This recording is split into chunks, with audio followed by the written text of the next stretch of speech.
Bonsoir à tous et bienvenue dans cette émission à moins d'un mois de l'élection présidentielle. Nous vous proposons un nouveau débat après le logement, l'énergie, l'environnement. Ce soir, l'emploi. Nous avons posé notre studio pour l'occasion ici au sein de l'entreprise Novatech à Lannion. Merci de nous accueillir. Jocelyne Madec, bonsoir. En quelques mots, qu'est-ce que vous fabriquez ici ? En quelques mots, nous concevons, nous industrialisons et nous produisons des ensembles et sous-ensembles électroniques pour différentes filières. Ça va du médical à la défense, en passant par la robotique ou la domotique. Voilà. Merci de nous accueillir en tout cas et de participer à ce débat. À mes côtés pour animer ces 52 minutes d'échange, Olivier Paris. Bonjour Olivier. Bonsoir Valérie. Je te laisse présenter nos trois autres invités. Bonsoir à tous. À nos côtés également Philippe Vital, qui est représentant d'AC Trégor, une association qui accompagne les personnes au chômage et en situation de précarité. Maxime Lézé, co-dirigeant de l'entreprise Corsair, une société spécialisée dans le nettoyage qui compte 600 salariés. Vous êtes également vice-président du MEDEF Finistère. Et donc Stéphane Duhil, vous êtes délégué syndical CFDT chez Nokia. Et c'est vous quatre qui allez nous donner votre avis sur les intentions d'action des candidats sur l'emploi dans les grandes lignes, mais aussi sur 4 questions précises sur lesquelles nous les avons interrogés. Valeur du SMIC, droits et obligations des chômeurs, les délocalisations, la réindustrialisation. Mais avant, pour planter le décor, on regarde cet état des lieux régional chiffré, préparé par Arthur Malter. Regardez. L'emploi en Bretagne, ça va. Ah, je vous surprends là. On a plus l'habitude d'entendre que c'est une catastrophe, qu'il faut faire des efforts. Mais bon, la Bretagne est la région de France où le taux de chômage est le plus bas. 6,5% pour les chiffres du dernier trimestre 2021. C'est le taux le plus bas qu'on avait vu dans la région depuis 2008. Là où dans le reste du pays, il atteint plus les 7,4% et dépasse même les 9% dans plusieurs régions. Mais alors pourquoi ? La Bretagne serait-elle devenue un havre de prospérité où les entreprises embauchent à tour de bras et pour des salaires mirobolants ? Spoiler, non. Non, selon Frédéric Sévignon, directeur régional de Pôle emploi, ces bons chiffres s'expliquent par 2 facteurs. D'abord, le vieillissement de la population. En Bretagne, les plus de 65 ans représentent 24,3% de la population contre 21,9% en France. La seconde raison, c'est l'attachement des Bretons à leur région. Les jeunes qui partent faire leurs études ailleurs reviennent dès qu'ils en ont l'opportunité, quitte à occuper des emplois qui ne sont pas tout à fait au niveau de leurs compétences, pour lesquels ils peuvent même être surdiplômés. Bon, on va quand même nuancer cette avalanche de bonnes nouvelles parce qu'il reste quand même près de 250 000 personnes inscrites à Pôle emploi dans la région, ce qui est à peu près 2 fois plus qu'en 2008. Heureusement, après 2 ans de crise sanitaire, il y a encore des secteurs qui recrutent. Si on fait un rapide listing, les métiers de la propreté, de l'industrie, de la santé et du transport cherchaient à recruter en début d'année près de 20 000 personnes.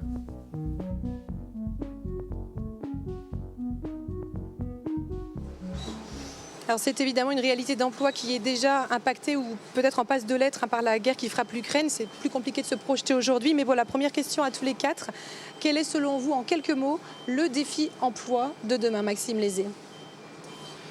Le défi emploi, c'est effectivement de pouvoir aller chercher les derniers chômeurs pour leur proposer un emploi. Et puis surtout, c'est d'avoir une adéquation de la formation afin de pouvoir répondre à la demande des entreprises. Jocelyne Madec, même question, le défi emploi. Le défi de l'emploi, je suis industriel, donc je vais dire le défi emploi, ça va être d'abord de redonner ses lettres de noblesse à l'industrie. Et pour ce faire, effectivement, il va falloir accompagner les jeunes, accompagner les demandeurs d'emploi sur des formations différentes, regarder les problèmes sur le territoire de mobilité et de logement. Philippe Vital, le défi emploi. Le défi pour nous, en tous les cas, c'est que les chômeurs, les gens privés d'emploi, soient considérés comme des véritables personnes et qu'on s'intéresse à leurs problèmes qui font qu'ils se retrouvent justement sans emploi. Et enfin Stéphane Duhil. Bien, c'est les métiers de demain. Ça, c'est effectivement quelque chose qu'on ne sait pas vraiment. Il y a beaucoup de changements actuellement et voilà, c'est les métiers de demain. Je pense que c'est un des défis parmi ceux qui ont été déjà cités à prendre en compte. Alors, beaucoup de défis. En tout cas, l'emploi et le pouvoir d'achat préoccupent les Français et les Bretons. On les écoute. Le niveau de vie des Français qui diminue de plus en plus et le 15 du mois, les gens sont en galère. C'est pas acceptable ici. Le coût de la vie. Parce que c'est vrai que c'est tellement élevé que l'augmentation pour des retraites, pour les salaires, pour tout quoi. Salaire attractif, c'est quoi à peu près?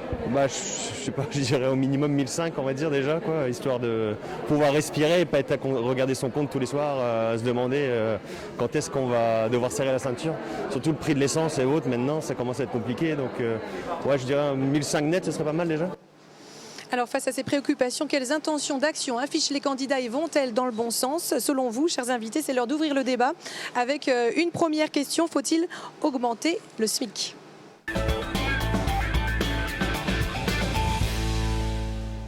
Et sur ce thème, Olivier, que nous répondent les candidats interrogés? Alors, sans grande surprise, les 4 candidats de gauche sont pour cette augmentation du SMIC. Les montants envisagés varient légèrement selon les candidats. 1 400 € net pour Jean-Luc Mélenchon, 1 450 pour Anne Hidalgo, 1 500 pour Fabien Roussel et Yannick Jadot. Alors, l'équipe de Marine Le Pen nous a répondu oui, même si cela n'apparaît pas dans les 22 propositions de son programme. Valérie Pécresse ne se prononce pas à proprement parler sur la hausse du SMIC, mais elle annonce vouloir augmenter les plus bas salaires jusqu'à 2,2 SMIC de 10% en renvoyant à une négociation entre patronat et syndicats. Alors, Maxime Lézé, quand l'État décrète ce genre d'intention, ça vous fait bondir, vous, chef d'entreprise? Est-ce que c'est le rôle de l'État? Est-ce que c'est réalisable dans votre entreprise? Et finançable comment? Alors déjà, on peut dire que la Bretagne est une terre d'exception, effectivement. Nous sommes beaucoup à vouloir recruter. Et lorsque la demande est plus forte que l'offre, en général, ça fait augmenter les salaires. Donc on peut constater dans certains secteurs que les salaires sont bien au-dessus du SMIC. Et donc, après, au niveau de l'industrie, de la compétitivité des entreprises, si on veut augmenter les salaires, cela veut dire qu'on va augmenter le coût. Et donc, en fait, les entreprises seront moins compétitives.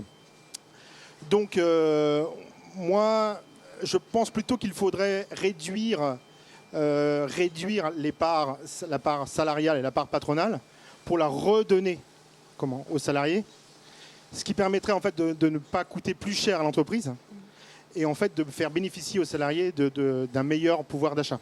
Alors justement, Marine Le Pen, elle veut exonérer ces hausses de salaire de cotisations patronales. Valérie Pécresse veut réduire les impôts de production. Vous, Jocelyne Madec, demain, qu'est-ce qui vous fait dire voilà, on y va, on augmente la grille de salaire? Tout est une question d'équilibre et de budget. En fait, vous avez vu l'industrie, en fait, nous on est en compétition directement, en particulier dans l'électronique, avec la Chine, donc des salaires qui sont totalement différents des nôtres, avec l'Europe de l'Est ou avec l'Afrique du Nord.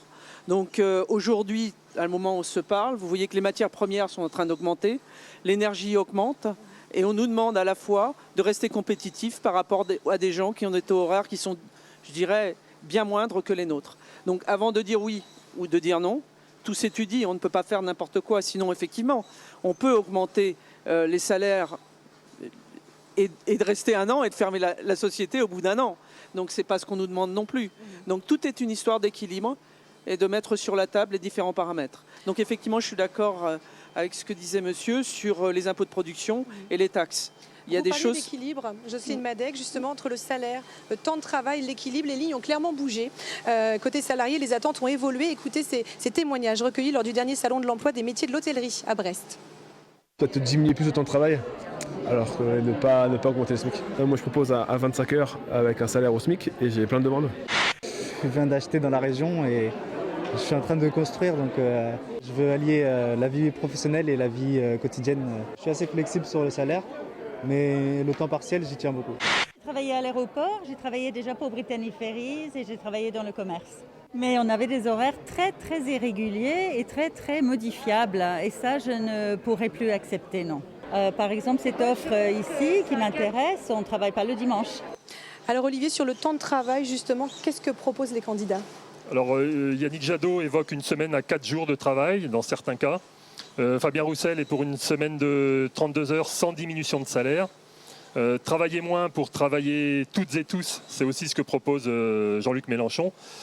Philippe Vital, la réduction du temps de travail, c'est une bonne recette pour réduire le chômage? Nous, ça fait partie d'une de nos revendications, évidemment. On est aux 32 heures on réclame ça depuis très longtemps, justement pour partager le travail entre toutes les personnes, justement. Et c'est vrai qu'on s'aperçoit aussi qu'aujourd'hui, les attentes ne sont pas les mêmes en fonction de l'âge des personnes. On voit qu'aujourd'hui, les jeunes n'aspirent pas forcément à un CDI à temps plein. Parce que comme on l'entend dans le reportage à l'instant, c'est vrai que les gens ont une vie et veulent vivre. Et il n'y a pas que le travail. Stéphane Duil, vous vouliez rebondir? Je pense que c'est effectivement, il y a une prise de conscience avec ce qu'on a subi avec la Covid et les autres crises.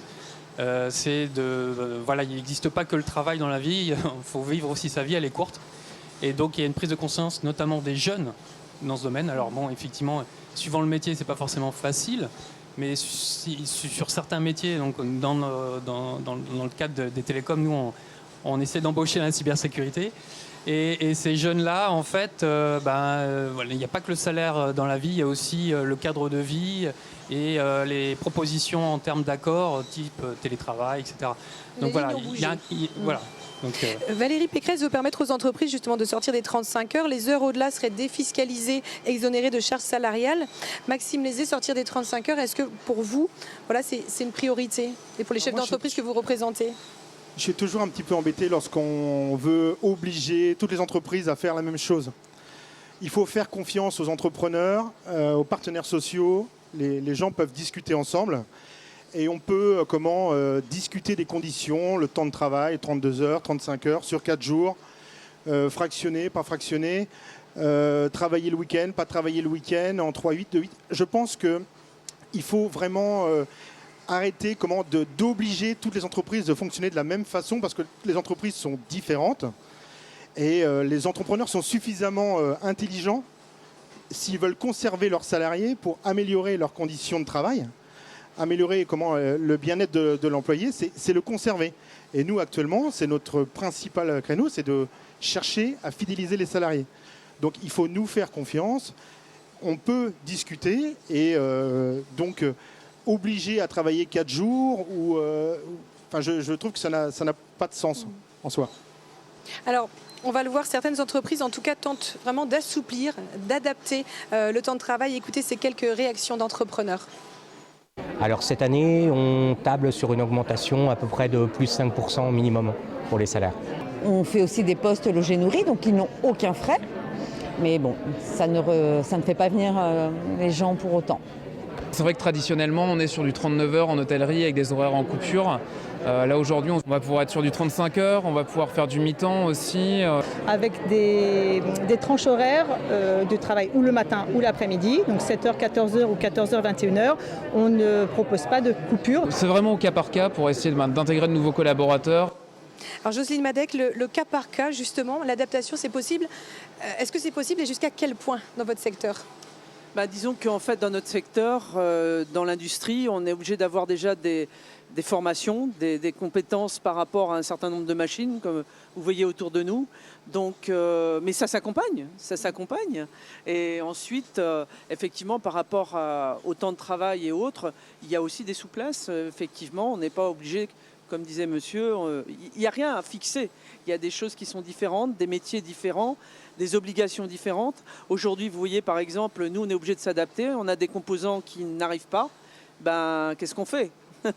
On est bien obligé de s'arrêter. Quand ils arrivent, il faut travailler parce que les clients, eux, ils attendent leurs pièces. Donc, vous voyez qu'en fait, on doit s'adapter à l'environnement et ce n'est pas l'environnement qui va s'adapter aux entreprises. C'est un peu dans l'ADN des entreprises, finalement. Voilà, c'est dans notre ADN de s'adapter, d'être agile et flexible. Valérie Pécresse propose de faciliter la conversion des RTT en salaire. La CFDT, vous étiez en pointe sur la réduction du temps de travail dans les années 90. Les RTT, on y touche ou pas ? Encore une fois, ça va se négocier pour chaque entreprise. C'est chaque représentant des entreprises. Il va y avoir une négociation. Il peut y avoir une négociation finalement entre le patron et les représentants. Alors oui, c'est tout à fait possible d'y toucher à condition que les salariés soient d'accord. Voilà, c'est ça la réponse. S'ils le veulent, oui, Voilà, mais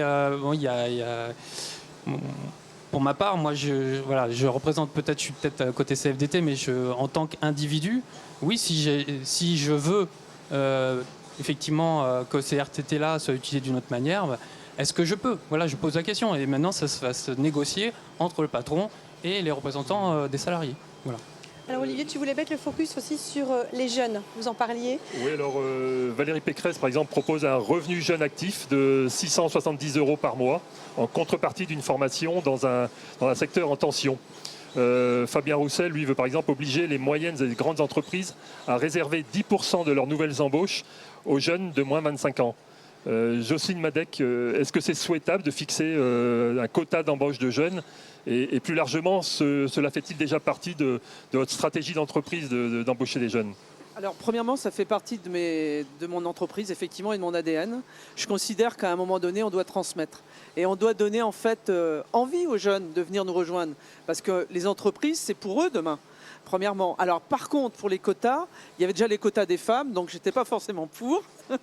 Donc les quotas des jeunes, non. Je vais dire que prendre des gens pour les forcer, toujours pareil, à venir passer du temps dans une entreprise, s'ils n'en ont pas envie ni la motivation, tout le monde sera perdant. Et l'entreprise qui va investir avec des gens qui vont essayer de transmettre et des jeunes qui vont venir avec les pieds de plomb. Donc non, il faut... je dirais, donner envie. Et pour ça, il faut donner d'autres images de l'entreprise, il faut former différemment, il faut parler des entreprises à l'intérieur de l'éducation nationale et qu'il n'y ait pas ces silos entre les différents secteurs de la vie, en fait. Et c'est ça qui se passe. Il y a l'éducation, après il y a l'entreprise, il y a des silos, alors qu'en fait, tout devrait être beaucoup plus fluide et que les uns et les autres devraient se parler. Philippe Vital, votre réaction par rapport à cette intention? C'est vrai, quand j'écoute là les intervenants qui disent qu'il faut faire confiance au patron et tout ça, j'écoutais les infos ce midi et j'entendais que les négociations des branches, elles sont bloquées en fait.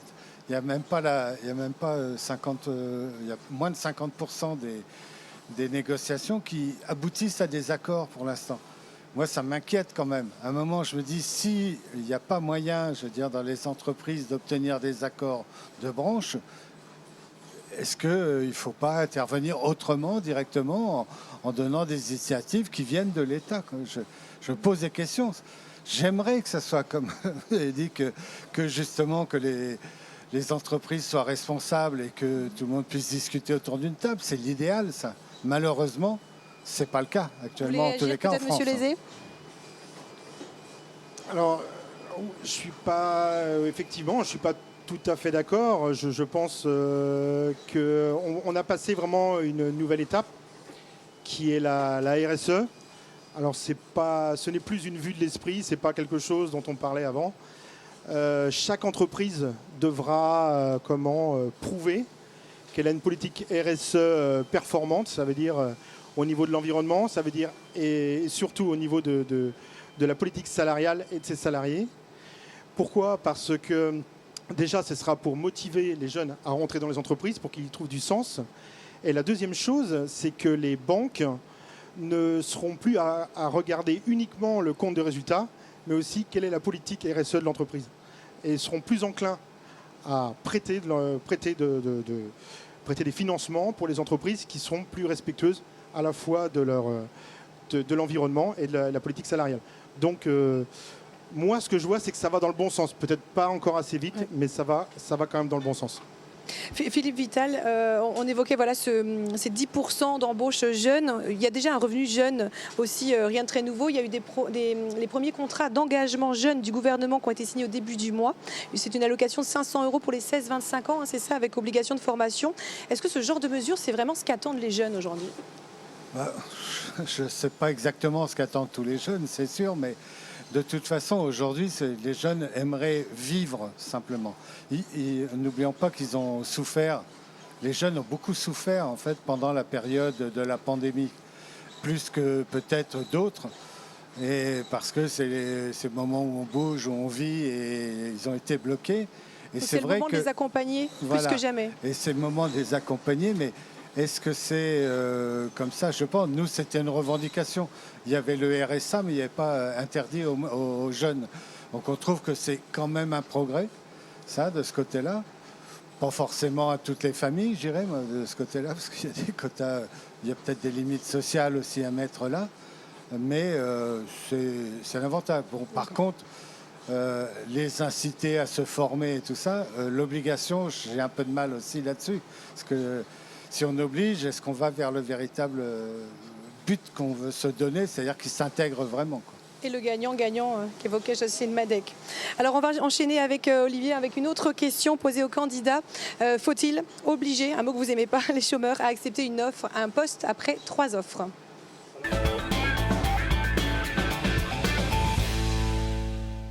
Et Olivier, sur ce point précis, que nous ont répondu les candidats? Alors à cette question, 4 candidats situés à gauche répondent non. Valérie Pécresse y est favorable. Pas de réponse de la part des équipes de Marine Le Pen et Éric Zemmour. On connaît la position d'Emmanuel Macron. Le contrôle accru de la recherche d'emploi figurait déjà dans son précédent programme. Et il a récemment redit que les chômeurs qui ne démontrent pas de recherche active verront leurs allocations suspendues. Alors, avec la réforme de l'assurance chômage menée sous son quinquennat, les règles se sont durcies. Vous confirmerez sans doute, Philippe Vital, aujourd'hui, on a droit à une allocation si on a travaillé au moins 6 mois dans les 24 derniers mois, au lieu de 4 sur les 28 derniers mois auparavant. Et avec une dégressivité du montant de l'allocation de 30% dès le 7e mois, au lieu de 9 avant. Est-ce que vous confirmez, Monsieur Vital?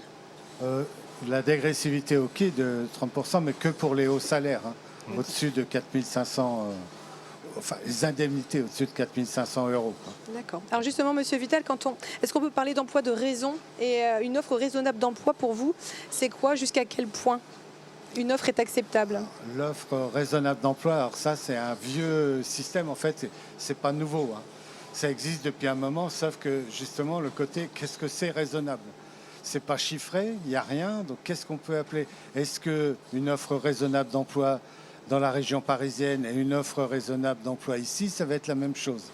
Est-ce que faire de 10 km dans Paris et 10 km ici, c'est différent? Donc il y a des histoires de distance, il n'y a rien de chiffré, c'est trop vague, quoi, en fait. Il y a un flou aujourd'hui? Il y a un flou, c'est complet, et c'est inapplicable, en fait. Tout simplement, je veux dire. Alors c'est applicable, oui, dans les grandes métropoles, mais ici, sur Lannion, vous assurez qu'il y a quasiment, on peut opposer ça à personne, quoi. Alors, est-ce qu'un chômeur aujourd'hui ne peut pas se retrouver obligé d'accepter un emploi à l'autre bout de la France, dans un métier complètement différent, avec un salaire bien en dessous de son dernier salaire? Ben non, heureusement que ça ne se passe pas comme ça. Là, parce que là, on se battrait évidemment de tous les sens. Non, c'est impossible. Je veux dire, les gens ont une famille aussi quand même. On ne quitte pas tout comme ça pour un travail hypothétique en fait. On ne sait pas combien de temps ça va durer. Et non, une offre raisonnable d'emploi, ça reste dans les limites de distance raisonnables. Alors pareil, raisonnable, ça dépend des endroits. Et puis évidemment, c'est pas de perte de salaire non plus. Puis il faut remettre en confiance les personnes, parce que souvent les gens, quand ils sont au chômage, c'est qu'ils ont subi un échec quelque part, déjà avant. Un licenciement, c'est un échec. Remettre de l'humain dans la recherche d'emploi, ça c'est votre cheval de bataille. Donc, les conditions drastiques qui sont mises actuellement vont dans le sens contraire de ce que nous on demande. Alors, peu avant Noël, nous avons interviewé un ostréiculteur finistérien du côté de Riec-sur-Bellon qui ne trouvait vraiment pas de main-d'œuvre. Il était un peu remonté. On l'écoute. Tous les ans, c'est de plus en plus compliqué, mais cette année, c'est un vrai problème. La période de Covid, déjà, où pas mal de gens sont restés chez eux, etc., qui ont sans doute du mal à redémarrer leur activité, et puis il paraît qu'il y a plein de gens qui sont au chômage, donc je ne sais pas où ils sont, mais c'est vrai que pour les salaires que l'on propose aujourd'hui, à 100 € ou 200 € près, ils ont la même chose en restant chez eux. Donc c'est augmenter un petit peu le salaire, ce ne serait pas possible. Je suis pas sûr que ça change. Et après, ça va faire aussi des choses qui vont se répercuter sur le prix de vente des huiles. Jocelyne Madec, votre réaction, vous partagez? Je dirais que, vous savez, il n'y a jamais des choses qui sont toutes noires ou toutes blanches. Il y a aussi effectivement des gens qui sont réfractaires peut-être à trouver un emploi, qui se plaisent peut-être dans la situation qu'ils vivent. Pas tout le monde, bien évidemment. Donc il faut faire la part des choses. Et en fait, je pense qu'aujourd'hui, je répète, les gens travaillent beaucoup trop en silo. C'est-à-dire il y a Pôle emploi, il y a les entreprises, il y a les demandeurs d'emploi, il y a l'éducation nationale. Et chacun croit faire des choses. Mais chacun fait des choses dans son environnement. Et peut-être que si effectivement tout ce monde-là se mettait à se parler, les entreprises, les organismes qui sont là pour accompagner les demandeurs d'emploi, les formateurs, l'État, la région, on arriverait à trouver des solutions différentes peut-être d'ailleurs et qui donneraient envie. Parce que le but ultime n'est pas non plus de mettre des gens, on n'est pas avec des esclaves, rassurez-moi. On a envie d'avoir des gens qui sont effectivement, qui ont envie de venir au travail et de part et d'autre, dans quand même le bien-être au travail. Donc de forcer les gens à venir, c'est pas le but, quoi. Je pense que la solidarité doit exister parce qu'en fait, quand une entreprise ferme et qu'il y a 200 familles qui se retrouvent sur le carreau, si la solidarité n'existe pas, enfin, je veux dire, ça n'a pas de sens. Moi, je ferais quand même le distinguo entre le chômage subi, qui est cette condition, et le chômage un peu choisi. C'est-à-dire, je travaille 6 mois, je m'arrête et je retravaille 6 mois après. Voilà, ça, c'est un peu plus difficile à entendre. Après, pour une offre d'emploi qui correspond, je dirais, à la qualification ou les compétences de la personne au chômage, et dans un périmètre acceptable, je pense que là, en fait, il faut que la personne accepte l'emploi. Après, à l'entreprise de faire les efforts pour le conserver et de lui faire comprendre que c'est mieux de rester dans l'entreprise. Mais je pense quand même qu'au bout de 3 offres... Il exagère, cet agriculteur ou... Ah oui, là, complètement. C'est arrivé, évidemment, dans le coin, c'est évident, mais ce sont des conditions qui sont extrêmement difficiles, ce métier, c'est évident. Et on ne peut pas demander à des gens d'aller faire un travail dans des conditions d'esclaves, en fait. Je vais jusque-là, pour dire, oui, ça va faire monter le prix des huîtres. Oui, je m'en doute, mais je veux dire, c'est aujourd'hui, les jeunes qui ont vécu justement plus dans cette période-là, je veux dire, aller se mettre dans l'eau froide en plein hiver, ils n'ont pas forcément envie pour un salaire de misère. Ah, évidemment, si on commence à proposer autre chose, ils iront, c'est évident, mais bon, il y a des limites à tout, quoi. Alors, certains employeurs misent beaucoup, vont chercher des forces vives dans d'autres secteurs. C'est ce qu'on entend beaucoup, on a entendu beaucoup dans les dernières séances de recrutement, dans les salons de l'emploi. Misent aussi sur la formation, ils recrutent sur le savoir-être et se disent, nous, on a les compétences, on va former ces gens-là. Maxime Lézé, notre collègue Arthur, dans la toute première vidéo, évoquait dans votre secteur 6800 offres d'emploi dans le secteur de la propreté. Est-ce que vous aussi, vous redoublez d'inventivité pour aller séduire les futurs collaborateurs ? Oui, forcément, parce qu'il y a des métiers qui, sur le papier, ne sont pas séduisants. On pense que c'est des petits salaires, des horaires fractionnés. C'est vrai, ça a existé. Maintenant, le métier il est en train d'évoluer, forcément, parce qu'on doit moderniser nos principes, on doit essayer de mécaniser, on doit essayer de travailler en journée. Ça, c'est vraiment un leitmotiv important. C'est-à-dire, en fait, il faut accepter de voir des personnes qui font l'entretien des locaux en même temps que les autres chez qui on intervient. Parce que, voilà, les invisibles, on peut comprendre que les personnes ont envie d'avoir une vie sociale, une interaction sociale et de travailler en même temps que d'autres entreprises. Ça existe, on peut le faire. Il faut s'adapter, mais voilà, c'est notre quotidien, s'adapter. Jocelyne Madec, les CV, est-ce qu'ils affluent chez Novatec ou vraiment il faut aller chercher ? Écoutez, ce que je disais tout à l'heure, sur Pont-de-Buis, donc dans le Finistère, je recrute effectivement une 50aine de personnes là, sur les mois qui viennent. On a eu du mal à trouver effectivement un certain nombre de CV. Et pour autant, vous voyez, c'est le 8e, là je fais un plan objectif emploi, donc accompagné avec Pôle emploi, l'UIMM, etc., 400 heures de formation, avec à la clé un CDI. Mais la problématique, comme je vous disais, pour nous, en tous les cas, dans ce cadre-là, c'est le fait qu'on est entre Brest et Quimper et que là, il y a la mobilité, il y a le logement, etc. Et sur des salaires qui sont même un peu au-delà du SMIC, ou le SMIC pour ceux qui démarrent, c'est compliqué parce qu'avec le prix de l'essence aujourd'hui, ça devient effectivement un problème. Olivier. Stéphane Duhil, en 2020, quand Nokia supprime 239 postes sur 772 à Lannion, dans un premier temps, c'était même 402 qui étaient annoncés au départ. C'était un séisme pour le territoire de Lannion. Quand on est ingénieur, est-ce plus facile de rebondir ou faut-il faire aussi des concessions? Jusqu'à quel point? Alors nous, effectivement, c'est une grosse entreprise. Donc les salaires sont plus que raisonnables. Il ne faut pas se le cacher. Et pour ceux qui ont dû quitter l'entreprise, ils ont dû effectivement faire des concessions en termes de salaire pour rester dans le coin. Voilà, ça c'est une certitude. Pour beaucoup ont déménagé, ils ont décidé de déménager, ils sont allés dans d'autres villes, d'autres régions. Donc voilà, ils se sont fait chômer.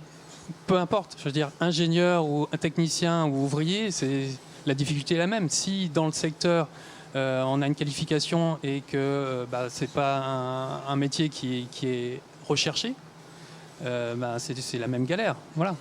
Alors on parlait de Nokia justement, on va poursuivre cette discussion avec une autre question que nous avons posée aux candidats. Faut-il imposer aux entreprises qui ferment de reclasser leurs salariés ?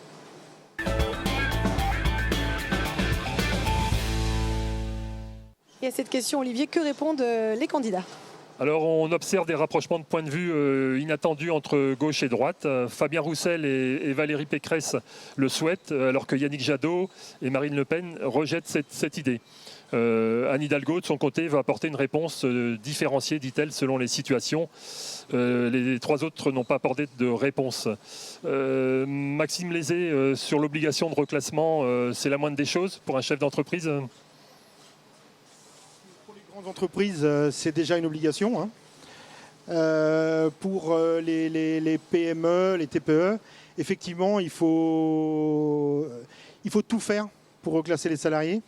Et donc avec l'aide du Pôle emploi, avec l'aide des branches, avec l'aide des réseaux. Voilà. Donc en fait, c'est une entreprise qui ferme, c'est un drame pour des familles, pour l'entrepreneur, pour les ouvriers, pour les cadres, pour tout le monde. Donc notre mission, c'est de tout faire pour les reclasser. Oui. Stéphane Duhil, chez Nokia, est-ce que le groupe finlandais avait posé des engagements? Est-ce qu'il s'y est tenu?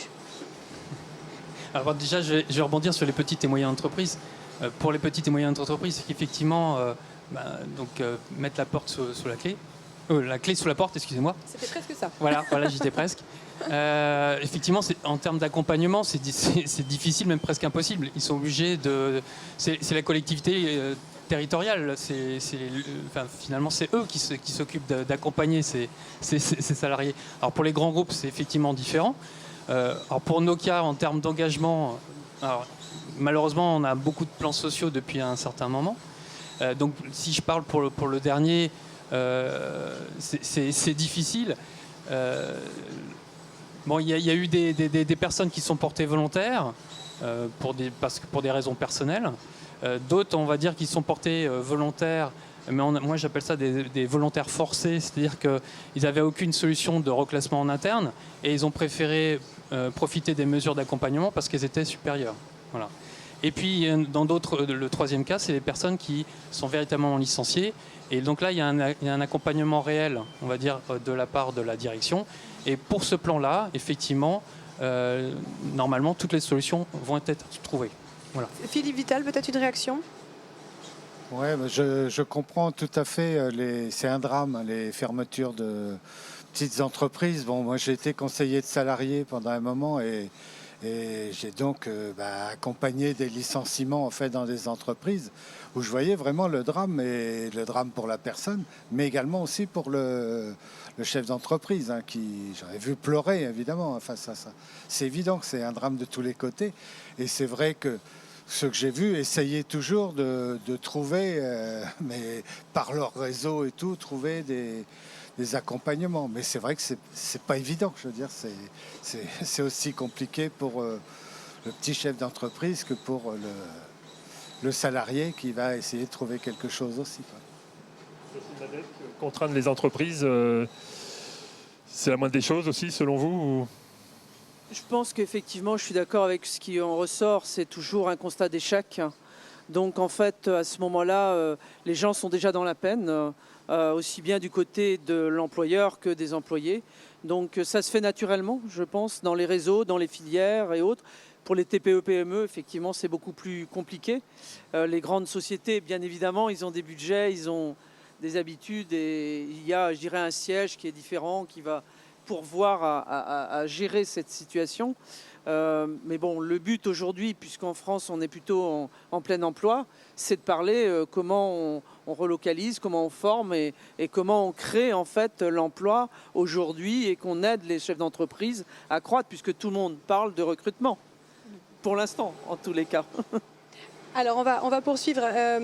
On parlait de la crise Covid, la guerre également nous rappelle combien on peut être dépendant sur certains points des autres pays. L'enjeu de la réindustrialisation et de la souveraineté du territoire fait partie des priorités de la plupart des candidats, ce qui nous emmène à la prochaine question. Faut-il imposer aux entreprises qui délocalisent de rembourser leurs aides ?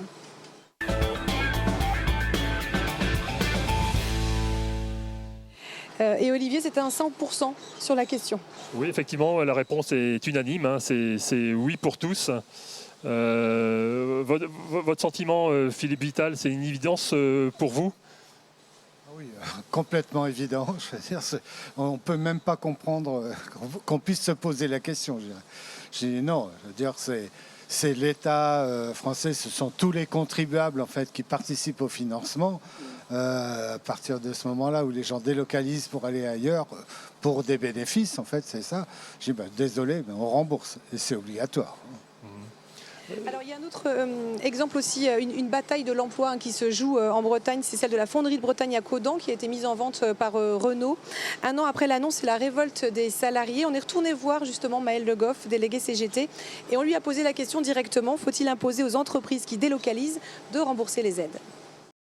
Les rembourser et être mis à l'amende encore plus. Ce n'est pas des fermetures d'entreprise parce qu'il y a une disparition de production. On est tout simplement sur la délocalisation. Et sur les prêts que font l'État aux entreprises, déjà, c'est la minimum de garantie de retour et de transparence. On a vu à travers le CICE, on n'a jamais su à quoi ça a servi.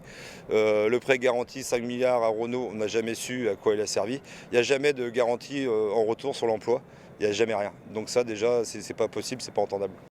Alors le candidat Fabien Roussel, de son côté, prévoit un contrôle démocratique des aides publiques pour vérifier qu'elles soient bien utilisées en faveur de l'emploi et non, je cite, du capital. Maxime Lézé, faut-il imposer ce type de surveillance finalement plus drastique ? À partir du moment où on parle d'argent public, il faut qu'il soit correctement utilisé. Après, les aides pour l'installation des entreprises, l'obligation, c'est toujours un petit peu... J'ai du mal toujours avec l'obligation. Une entreprise qui délocalise au bout de 2 ans alors qu'elle a perçu un tas d'aides et qu'elle a pris tout le savoir-faire, il n'y a pas de débat. Hein. Évidemment, il faut qu'elle rembourse.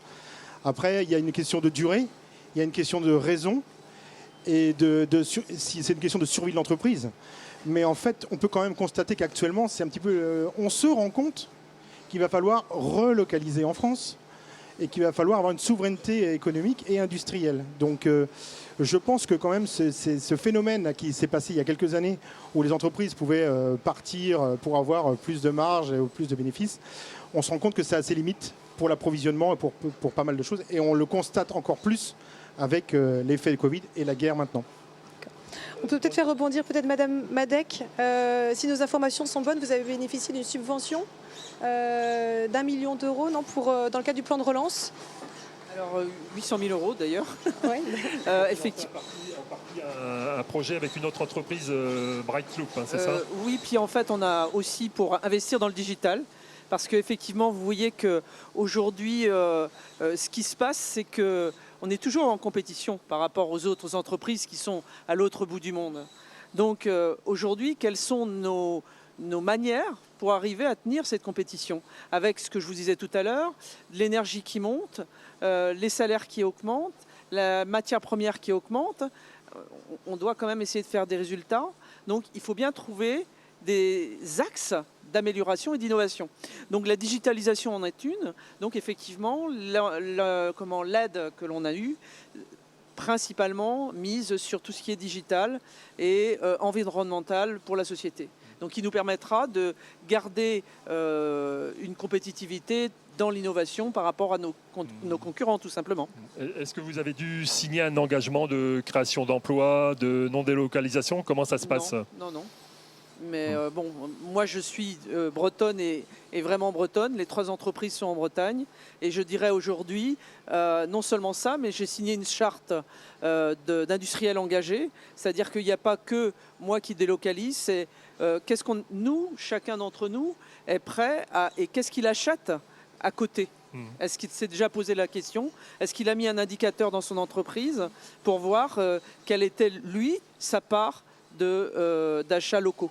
Donc voilà, c'est au debout. Donc il n'y a pas de problème, mais effectivement, on m'a pas demandé de signer un Je crois document. que ça a permis à votre partenaire Bright Loop de rapatrier une partie d'activité, je crois, qui était... C'est autre chose. Là, je ne peux pas parler pour Bright Loop. Ouais. Alors on parlait, Olivier, de la réindustrialisation. Qu'est-ce que proposent à ce sujet les candidats? C'est une ambition pour beaucoup dans leur programme. Oui. Éric Zemmour, lui, propose la création de zones franches industrielles, avec une exception d'impôts de production et de société pendant 5 ans pour toute industrie qui s'y installe. C'est aussi une mesure que prévoit Marine Le Pen, la suppression des impôts de production et de la cotisation foncière des entreprises. Jean-Luc Mélenchon, lui, injecterait 200 milliards d'euros d'investissements écologiquement et socialement utiles, ce sont ses mots. Et même levier écologique pour Yannick Jadot qui propose un plan de rénovation des logements susceptible de créer 93 000 emplois non délocalisables d'après ses calculs.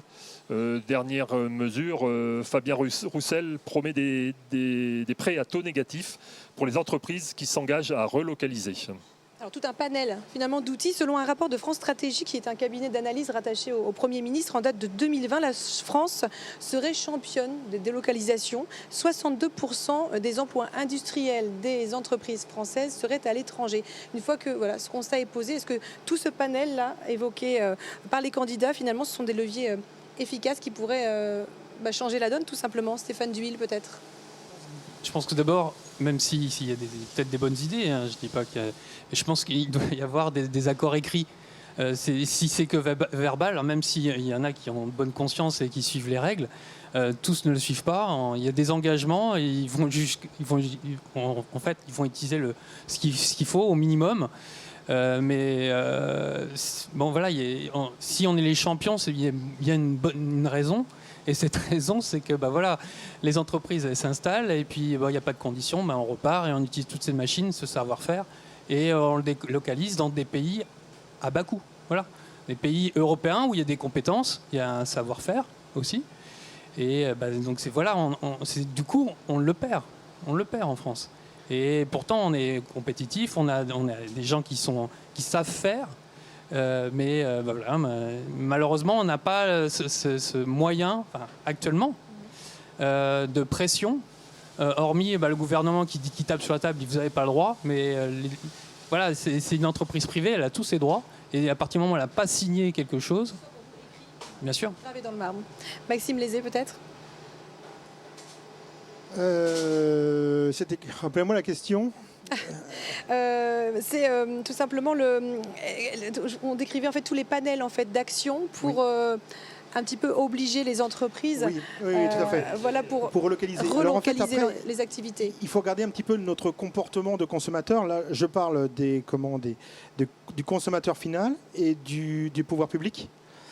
La chose, c'est que si on augmente les salaires, on a un niveau de salaire qui est plus élevé parce qu'on a une protection sociale qui est plus importante. Mais donc, ce qui fait que nos produits sont plus chers. Donc, si on n'accepte pas à un moment de se dire, on veut des salaires plus élevés, très bien. Alors, achetez européen, achetez français, et pourquoi pas tout ce qui est produit en Bretagne. Donc, à un moment, il faut aussi se raisonner et se dire, effectivement, si on augmente les salaires pour acheter des produits chinois, la balance commerciale est déficitaire. Donc, à un moment, il faut aussi que dans notre comportement d'achat, et je parle consommateur et les pouvoirs publics, qu'on essaye d'acheter français, et pourquoi pas breton, et pourquoi pas à l'agnon. Alors, On a vu pendant l'épidémie des usines bretonnes de masques s'ouvrir. L'invasion russe, encore une fois, en Ukraine, nous rappelle aussi notre dépendance. Quelles activités, selon vous, devraient prioritairement, peut-être, s'il y en avait, être relocalisées en France? Philippe Vital. Jocelyne Madec, peut-être? J'allais répondre que ce n'est pas vraiment mon domaine pour répondre à une question comme ça. Par contre, je vais intervenir sur la question d'avant, sur le panel d'incitation qui était fait. Moi, j'en ai marre des subventions qui sont données, quoi. Alors, je parle pour l'innovation, évidemment, ça c'est encore un autre domaine, mais les subventions qui sont données pendant des années, on a donné des subventions à tous les pays, le CDE. Ça a été prouvé, en fait, c'était à chaque fois pour garantir l'emploi, pour développer de l'emploi, et ça n'a jamais rien donné. Alors bon, à un moment, moi je dis, faut arrêter ça, quoi. Je veux dire, ça ne marche pas, donc c'est autrement. Après, d'autres solutions, les autres peut-être, oui. Jocelyne Madec, du coup. Sur les produits qu'il faut éviter de délocaliser, je dirais qu'il y en a plein, je ne vais pas la lister. En fait, on n'a qu'à regarder qu'est-ce qu'on a vraiment besoin. Bon, ça a été les masques.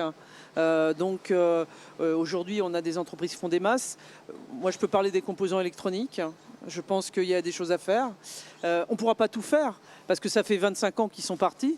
Donc, on ne rattrape pas 25 ans parce qu'il faut des milliards pour mettre en place des usines avec tout ce qu'ils ont. Il faut aussi des gens formés, etc., etc. Donc, on ne refera pas tout en un jour. Et entre parenthèses, pourquoi c'est parti? Parce qu'en l'an 2000, il y a des grands groupes qui ont dit aujourd'hui, on doit être fabless pour effectivement mettre un certain nombre de choses à l'extérieur. C'est des groupes internationaux. Ils ont aussi des obligations de compensation dans les marchés. Mais il faut regarder, je dirais, la globalité des choses. Et donc aujourd'hui, tout est parti. On peut faire revenir un certain nombre de choses. Mais surtout, je pense qu'avant de faire revenir, il faut éviter de faire partir. C'est déjà la première des choses à se poser. Alors, on vous a déjà posé plein de questions. On en a une petite dernière encore, juste après la virgule.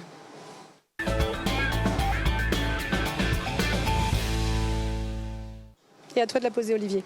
Alors, un peu de politique fiction. Si vous étiez élu président ou présidente le 24 avril prochain, quelle serait votre première mesure sur le terrain de l'emploi? Qui veut se lancer? Monsieur Lézé. Allez, Maxime Lézé. Ma première mesure, c'est sans doute d'accompagner toutes les personnes qui ont des difficultés d'accès à l'emploi. Et là, je rejoins une conversation de monsieur. On ne va pas demander à quelqu'un qui n'a pas travaillé, qui bénéficie du RSA, par exemple, on ne va pas demander à quelqu'un qui n'a pas accès à l'emploi depuis 4-5 ans de venir dans une usine à 6 h du matin et de faire 35 heures parce qu'il va exploser au bout de 2 jours. Donc ça va être des mesures d'accompagnement, de l'accompagner, le coacher et puis et de faire des choses de façon progressive. Philippe Vital. Je rejoins évidemment, je ne peux qu'être d'accord avec ce qui vient d'être dit. Et voilà, et puis je vais rendre les gens le plus autonomes possible et financièrement aussi. Voilà, c'est ce vers quoi j'essaierai de faire. Jocelyne Madec. Je pense qu'en fait, j'essaierai de faire dialoguer les gens parce qu'aujourd'hui, à chaque fois qu'il y a des choses nouvelles, effectivement, on demande aux chefs d'entreprise de prendre tout en compte, mais ils ont les limites de leur entreprise et effectivement de leur marché et de leurs clients. Donc, je pense qu'il ne faut pas parler la langue de bois. Il faut à un moment donné qu'on regarde nos vrais problèmes et qu'on essaye de les traiter. Première mesure, Stéphane Duhil. Je pense qu'il faudrait se recentrer un petit peu sur l'humain, parce qu'il y a plein de choses qui... on pense à... Voilà, l'humain, c'est un pion. Donc, je vois ça de mon point de vue. Voilà, on a besoin, on le prend, on le met là. Donc, voilà, on a maintenant...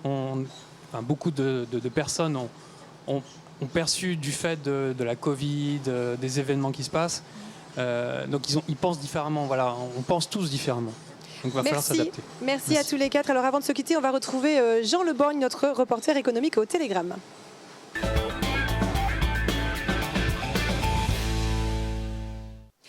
Alors Jean, avec toi, merci de nous rejoindre. On va se projeter beaucoup plus loin qu'avril prochain, mais plutôt à l'horizon 2030. Quelles sont les perspectives d'emploi pour la Bretagne ?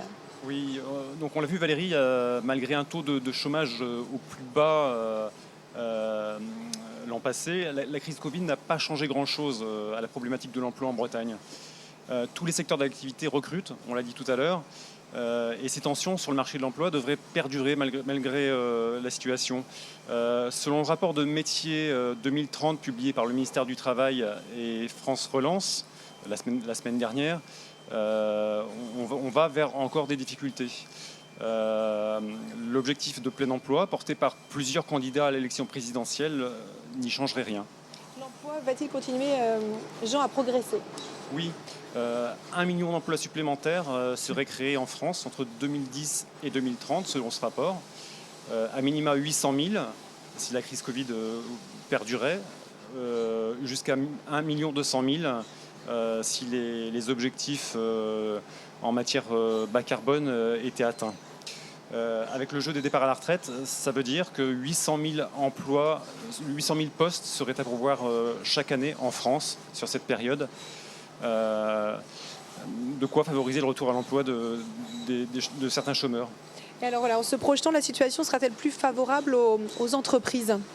Alors, pas pour toutes les entreprises. Le rapport du ministère du Travail prédit des années encore difficiles pour les métiers les moins attractifs. Alors, ce sera à nouveau le cas selon ce rapport pour les agents d'entretien, notamment pour l'agriculture, en raison de départs en retraite qui ne seront pas compensés par les recrutements, puisque ces métiers restent peu attractifs. À l'inverse, les métiers d'ingénieur informatique, les métiers de l'encadrement, les professionnels de santé s'annoncent plus dynamiques. Dans ces conditions, la prochaine décennie devrait favoriser davantage les diplômés de l'enseignement supérieur. Merci Jean, en tout cas pour ces prospections. Notre sablier est écoulé. Merci à tous nos invités d'avoir participé à ce 4e échange consacré à l'emploi. Merci Jean, merci Olivier. Et puis merci à vous tous évidemment de nous avoir suivis. Bien sûr, vous pouvez retrouver cette émission et les précédentes sur les sites internet de TBO et de TB Sud et sur la chaîne YouTube du Télégramme. Et le prochain rendez-vous, donc c'est dans une semaine, mardi prochain à Brest. Il sera question de sécurité. Belle soirée à vous, Kenavo.